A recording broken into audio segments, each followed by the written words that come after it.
Hi, this is Cynthia McKinney, and I'm sitting in again for Cindy Sheehan on Cindy Sheehan's Soapbox. Today, our guest is Gilad Atzmon. It's wonderful to talk to you again. Just for the purposes of the audience, you were recently in Atlanta, Georgia, and I had the opportunity to see you, to touch you, to feel you. I held your hand, and guess what I discovered? I discovered that you are human. You're just like me. You're just like the rest of us. Yeah, it took me some time to become an ordinary human because, you know, I was born and chosen, and it took me so many years to understand that, I can degrade myself and then be like everyone else. It's so much fun. But now here's the thing. It seems that from everything that we're reading now about you, that maybe some people have lost sight of the fact that at the end of the day, people who are characterized as controversial people, they're just regular, average, ordinary folks, but they have their own dreams, they have values, they have ideals, just like everybody else. So my first question, given that you are so controversial, is could you tell us who you are, Gilad Atzmon? Yeah, it's pretty. It's almost boring, but I'm basically a jazz musician. I play jazz for a living, which is an unusual endeavor because usually jazz musicians don't make a living. And I'm also a writer, and I write a lot about Palestine. I write a lot about Jewish identity politics, and I get into a lot of trouble because of my writing, because I'm writing about subjects that basically we are not allowed to talk about. But it is very, very important for me to talk about. Initially, because I was confronted, I was awakened to the crime that is committed in Palestine on my behalf. I was an Israeli at the time. And later, and especially now, this week, I became aware of the extensive power of the Jewish lobby, and I really try to understand what is going on now. For asking those questions regarding Jewish identity, Jewish politics, I have been called a racist, an anti-Semite, a Holocaust denier, every possible slur in the English lexicon. And I somehow survived it all. And the reason I think is simple because I'm actually really, really careful. I regard myself as an anti-racist thinker. And it is actually the racism that is embedded in Jewish culture, which I try to fight. And I have never referred to Jews as people or as a race or as ethnicity. I mean, criticize Jews as people or ethnicity or race. I also never really criticized Judaism, but I'm very, very critical of the culture, of chosenness, of the exceptionalism that is imbued in Jewish culture, in Jewish politics, and so on. Well, so now you've mentioned your identity, that you're Israeli and that you're Jewish, and that you'd like to think of yourself as an anti-racist thinker. By the way, I don't regard myself as a Jew anymore, which is something that a lot of Jews see as a major offense. But I decided not to regard myself as a Jew, not because I wanted to offend anyone, because I didn't want to be privileged in any discourse. You know that every time I say something, people tell me, as a Jew, you can say X, Y, Z. And I don't want to say anything as a Jew, because if I'm right, if I'm correct in saying something, I want you, Cynthia, to be able to say the same thing. I don't want to be privileged anymore. I don't want to be chosen. Okay. Yeah. Now, in Atlanta, in your talk with us, you mentioned that you were very tempted to get your PhD in philosophy. Yeah. So I take it that as you are going through this internal dialogue with your many selves to sort of define who you are, that it's grounded in your academic training and in your literary interests? Yeah, absolutely. I am a philosopher, and as a philosopher, I'm almost the total opposite of the activist. The activist needs some pragmatic ideas. He has to tell his friends, tomorrow we are going to picket here, and the day after we will boycott someone else. And as a philosopher, I'm actually interested mainly in defining and refining the questions. Yes. So, for instance, one of the things that I realized that is the most crucial issue to do with Israel, the Jewish state, I realized that if Israel defines itself as a Jewish state and its tanks are decorated with the Jewish symbols, we must be able to ask ourselves, who are the Jews? What is Judaism? What is Jewishness? What is Zionism? What are the relationships between Zionism and the Jews, Zionism and Jewishness, Zionism and Judaism? These are the most crucial questions when we see the Zionist plunderous tendency to rob Palestinian people. Did they invent it, or is it something that they find in their Jewish heritage? I mean, in the Bible. And my findings are very, very interesting. I wrote a book about it, The Wandering Who. The book is a bestseller. It is praised by the most important professors and humanists around. And still, I hear some people who are suggesting to me that I shouldn't read it, shouldn't say, or shouldn't ask these questions. I find it really impossible. Well, you say that you've been called racist, anti-Semite, Holocaust denier, Yeah. but when we were in that room in a very intimate setting with what I would consider to be a very good turnout given the time constraint. Yeah, it was. I was surprised as well.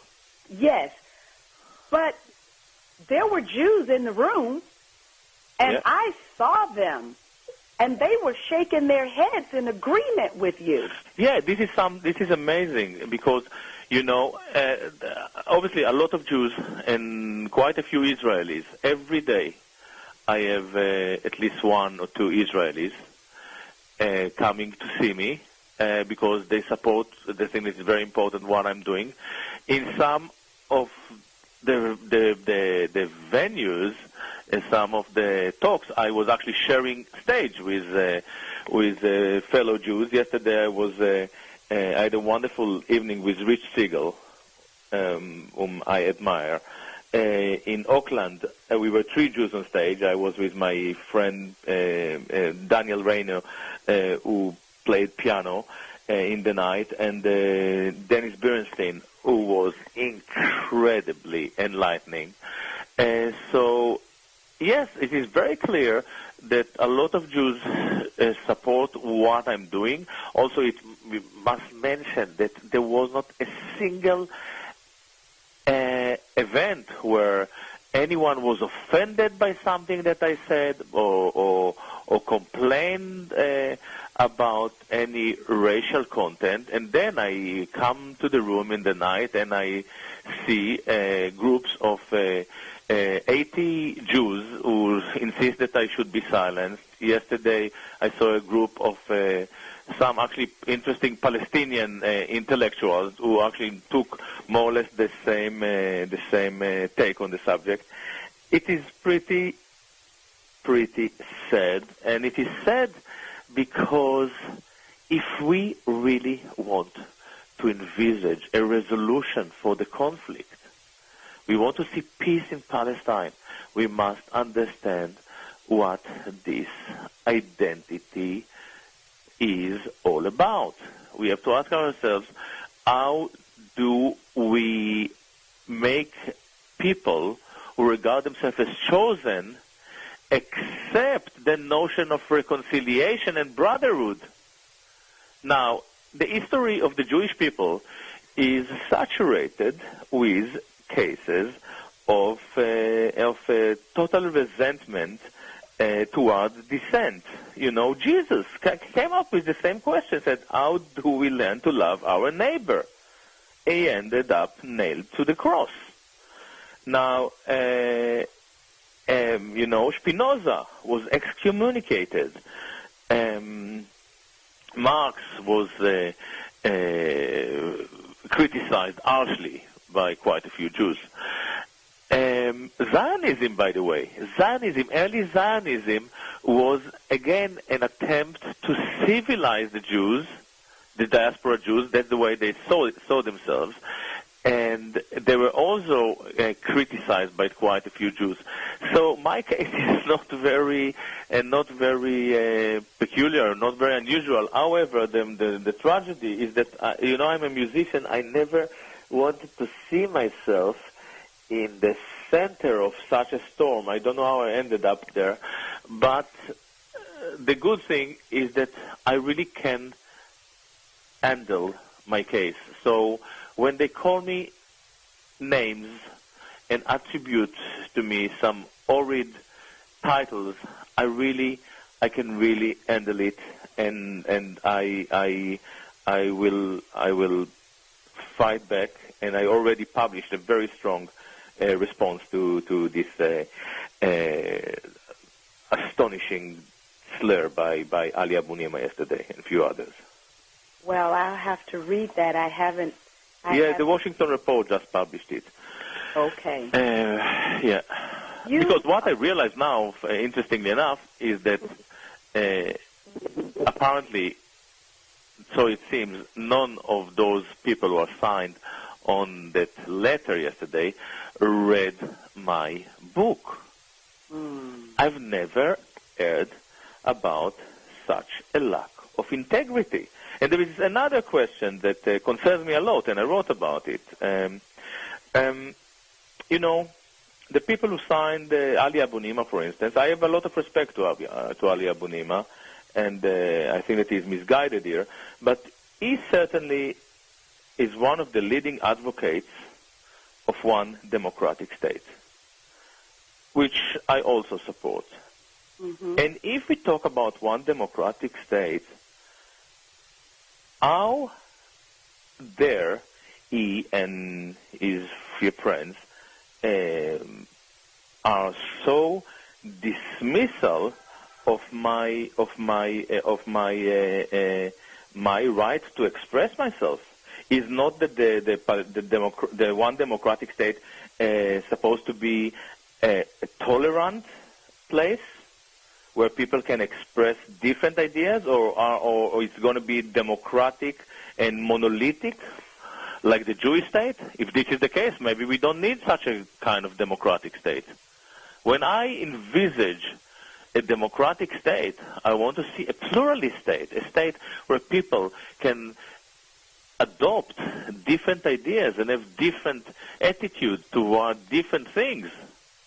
I don't want a democratic state where everybody has to think the same, and if you don't think the same, you are smeared and abused and subject to defamation. No, This is not my dream, and I think that it will be very difficult for us to sell such a dream to the Israelis and to the Palestinians. So they have to really think twice before they continue with this approach. We have a serious problem at the moment in the Palestinian solidarity movement. In London, in Britain, we have Palestinian activists and Palestinians who are expelled from the PSC, from the Palestinian Solidarity Campaign, for holding some views that are not exactly, that do not fit into the official agenda. This is Stalinism. This is not the pluralist discourse we want to advance. Part of your discourse is that you ask yourself, what is Jewishness and what is Zionism?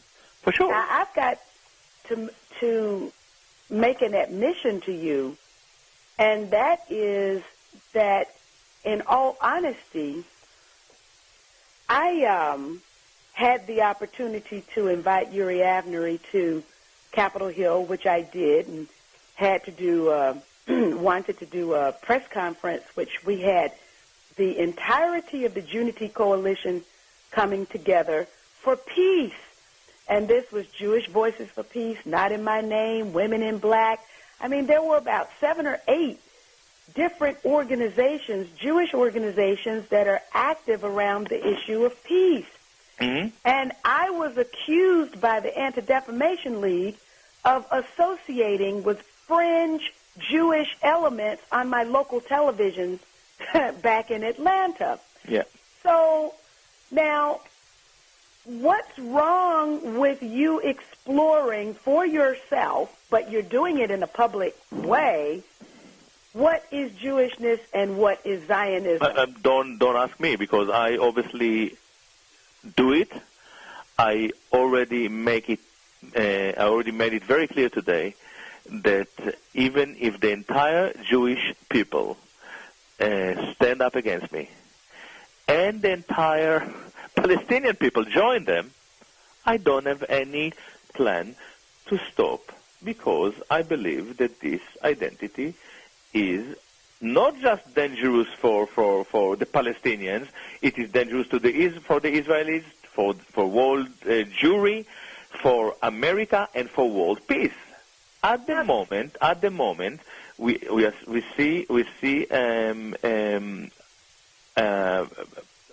AIPAC pushing for another world conflict, another world war, a global conflict, and it is pretty astonishing to find out that the Jewish community lacks the means to restrain this approach. So this is a crucial issue, and I regard, as a humanist, I think that this is my duty. Well, Gilad, I have to be honest with you again.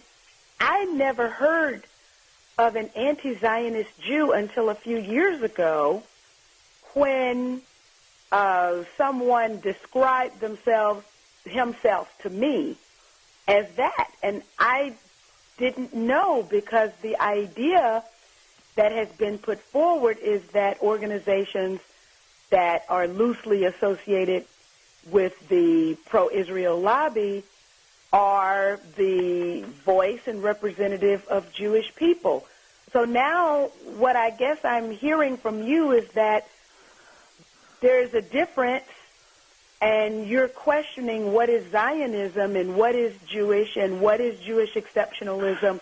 Could you answer what the difference or the distinction is that we all need to know and make appropriately? I came to the conclusion that we have a slight problem with any form of Jewish political gathering or activism. As you probably realize, you probably find it hard to settle in Israel because we are not racially qualified. Yes? What does that mean, Gilad? It means very little to me, but it means a lot to them. Because Israel defined itself as a Jewish state, so the people who can settle in Israel must be racially qualified as Jews. Now, Jews are not a race. It is quite absurd, yet yet Jewish politics, and in particular Israeli politics, is racially oriented. So you definitely would find it very difficult to settle there.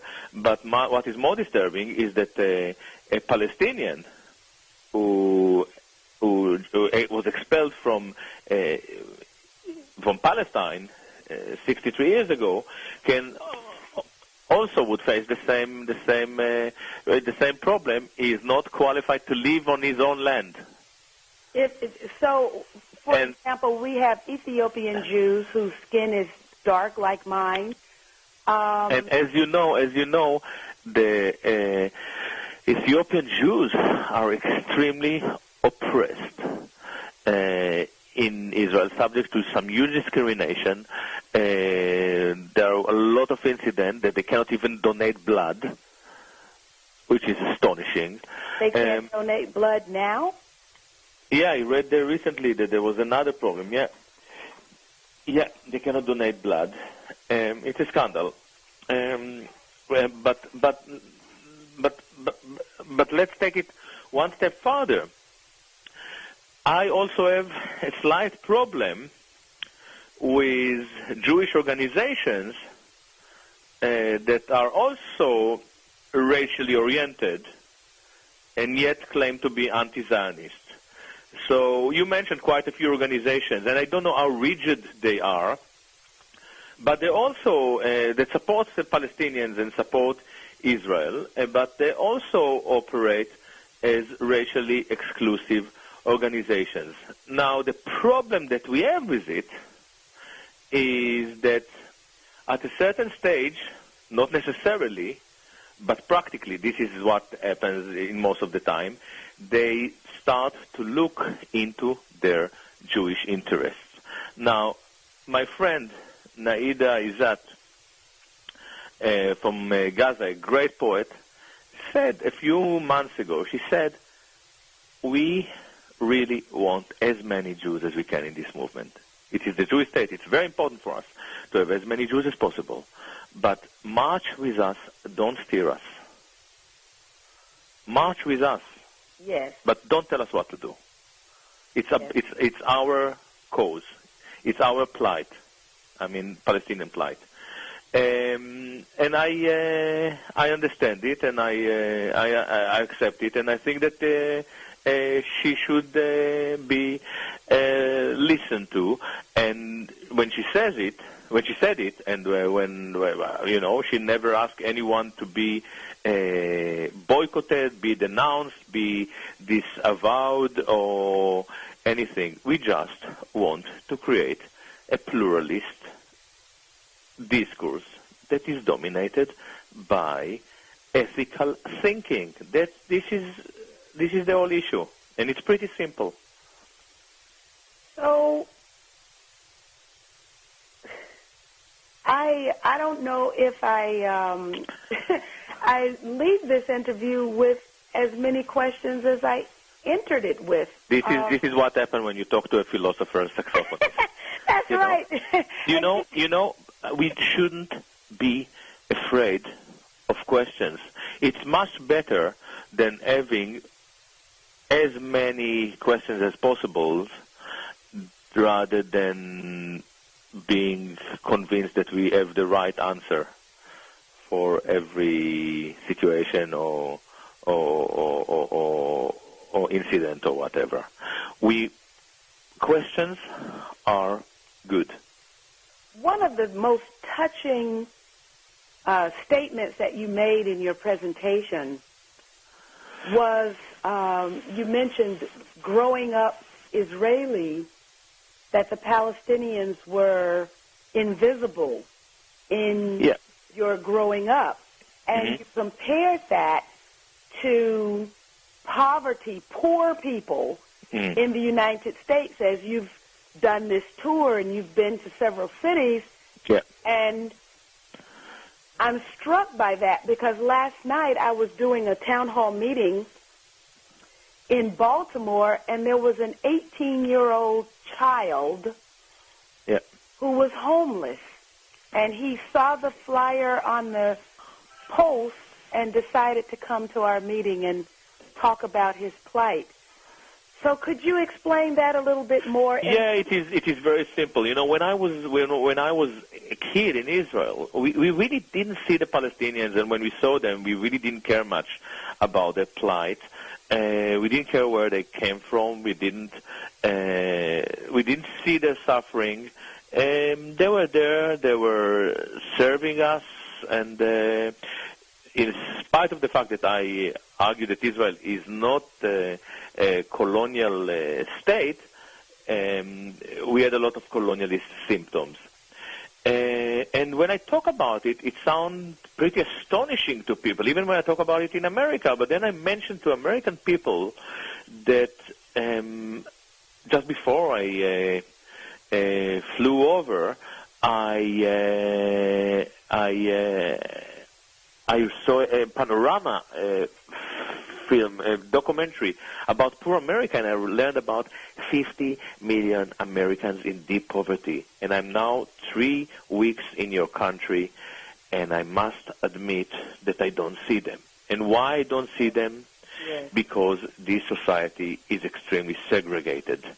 It is as segregated as Israel.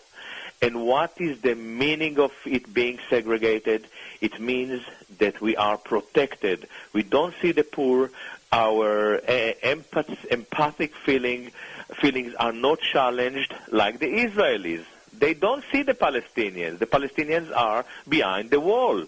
They don't see the Palestinians in Gaza because they are not allowed in. They don't see their misery, and this is how we develop an exceptionalist blindness, racially driven, and this is a disaster because next thing we are complicit in a crime, in a total crime. And I tell a lot of Americans now, whether you like it or not, we are all Palestinians. Your neighbor who was expelled from your town center into an unknown destination, so you just to make sure that you don't see him or her, is Palestinian. He is your brother. We have to engage in true thinking about brotherhood. And the only way to defeat the Zionification of our planet is to think in terms of brotherhood, to learn again to love each other. Now, there was a phase that we were very aware of it, maybe 2,000 years ago, when Christ was walking within sandals, you know, on the soil of the Galilee.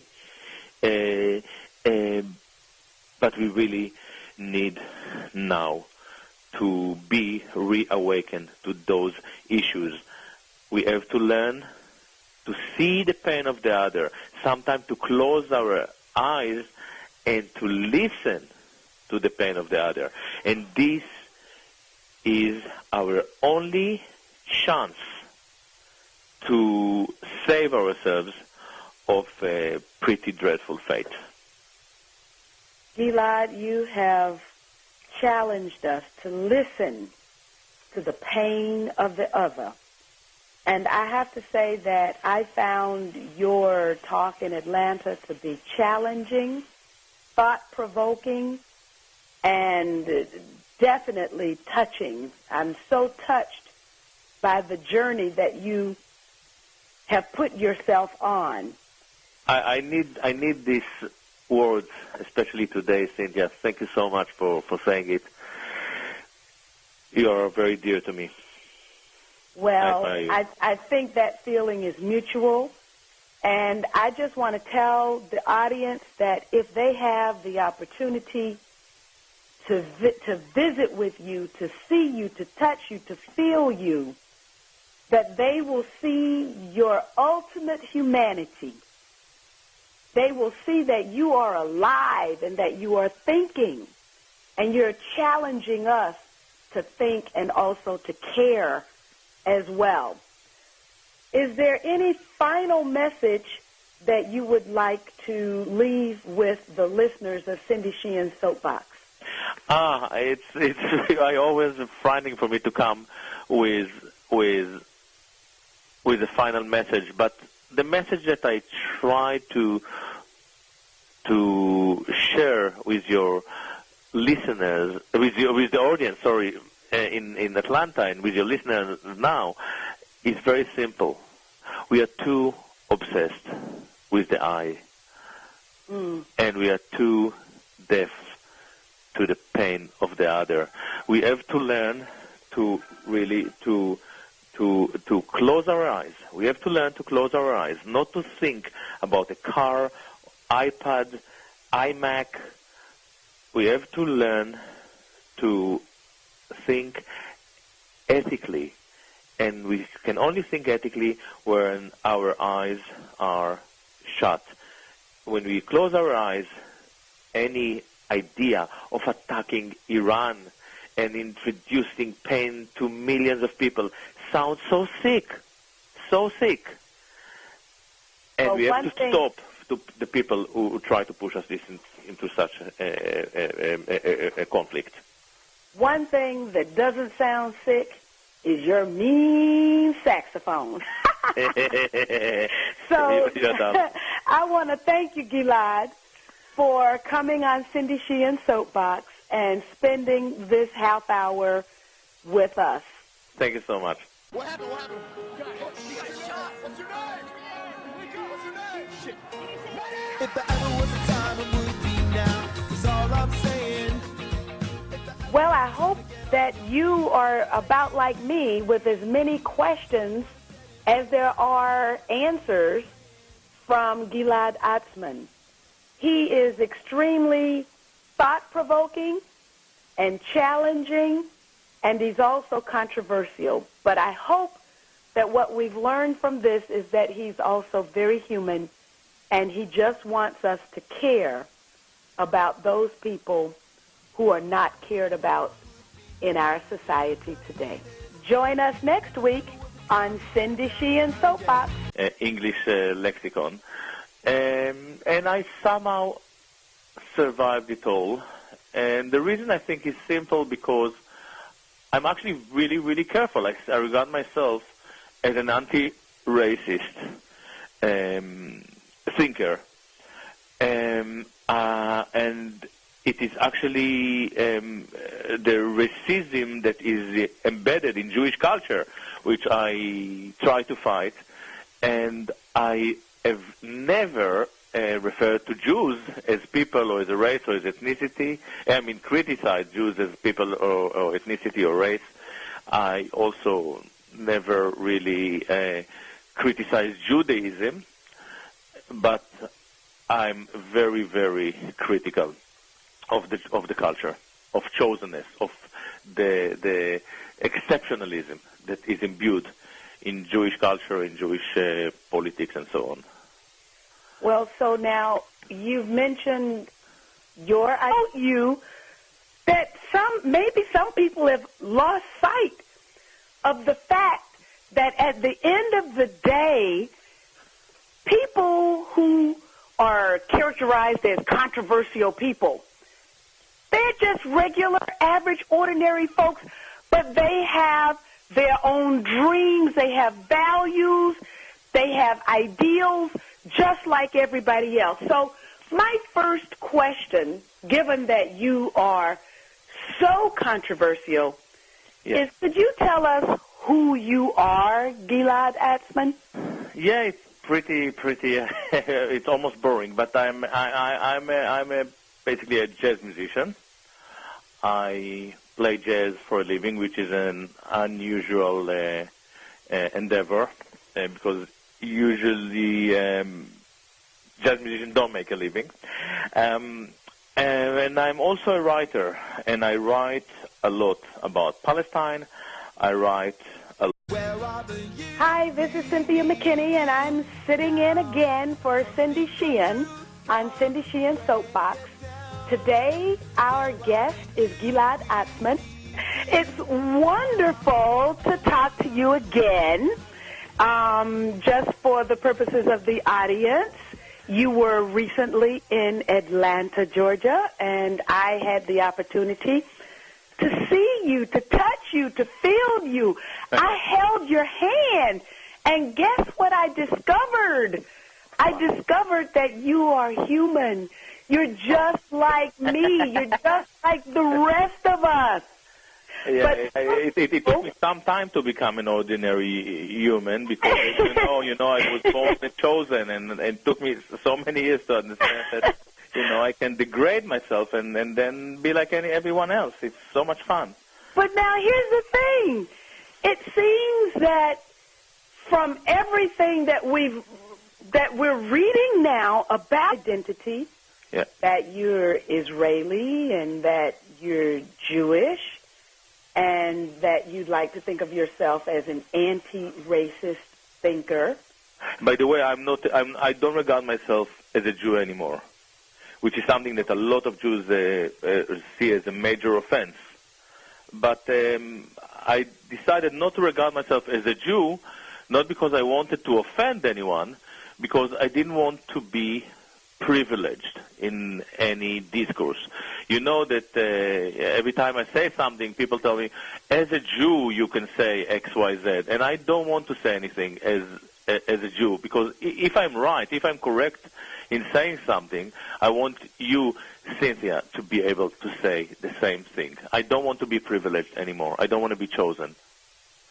Okay. Yeah. Now, in Atlanta, in your talk with us, you mentioned that you were very tempted to get your PhD in philosophy. Yeah, a lot about Jewish identity politics, and I get into a lot of trouble because of my writing, because I'm writing about subjects that basically we are not allowed to talk about. But it is very, very important for me to talk about. Initially, because I was confronted, I was awakened to the crime that is committed in Palestine on my behalf. I was an Israeli at the time. And later, and especially now, this week, I became aware of the extensive power of the Jewish lobby, and I really try to understand what is going on now. For asking those questions regarding Jewish identity, Jewish politics, I have been called a racist, an anti-Semite, a Holocaust denier, every possible slur in the